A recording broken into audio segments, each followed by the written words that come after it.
দ্বিতীয় দিনের মধ্যাহ্নভোজ পর্যন্ত চালকের আসনে রয়েছে বাংলাদেশ। অস্ট্রেলিয়ার বিপক্ষে টেস্টের ম্যাচের দ্বিতীয় দিনে দুর্দান্ত ব্যাটিং উপহার দিয়ে ম্যাচের পূর্ণ নিয়ন্ত্রণ হাতে নিয়েছে বাংলাদেশ। প্রথম সেশনে 2 উইকেট হারিয়ে 181 রান সংগ্রহ করে চালকের আসনে রয়েছে টাইগাররা। প্রথম ইনিংসে স্বাগতিকদের চেয়ে বাংলাদেশ এখনও পিছিয়ে আছে মাত্র 17 রানে। দিনের শুরুতে 1 উইকেটে 96 রান নিয়ে খেলা শুরু করে বাংলাদেশ। ওপেনার তানজিদ হাসান ও অভিজ্ঞ ব্যাটার মুমিনুল হক অসাধারণ ব্যাটিংয়ে সেশনটি শুরু করেন।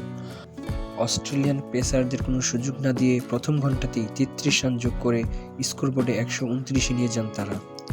102 বল খেলে নিজের ক্যারিয়ারের প্রথম টেস্ট হাফ সেঞ্চুরি তুলে নেন তরুণ তানজিদ হাসান। একই সাথে দ্বিতীয় উইকেটে মুমিনুলের সঙ্গে 100 রানের জুটি গড়ে সফরকারীদের শক্ত ভিত গড়ে দেন তিনি। তবে দলীয় রান যখন আরও বড় হচ্ছিল, ঠিক তখনই 49 রানে থাকা মুমিনুল হককে আউট করে ব্রেক থ্রু এনে দেন অজি পেসার জোস হ্যাজেলউড।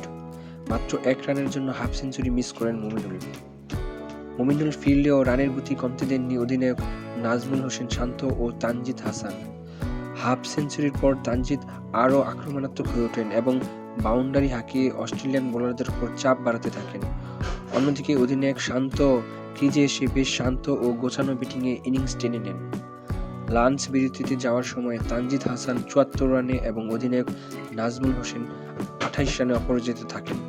সেশনে আর কোনো উইকেট না হারিয়ে বাংলাদেশ এখন প্রথম ইনিংসে একটি বড় লিড পাওয়ার একদম দ্বারপ্রান্তে অবস্থান করছে।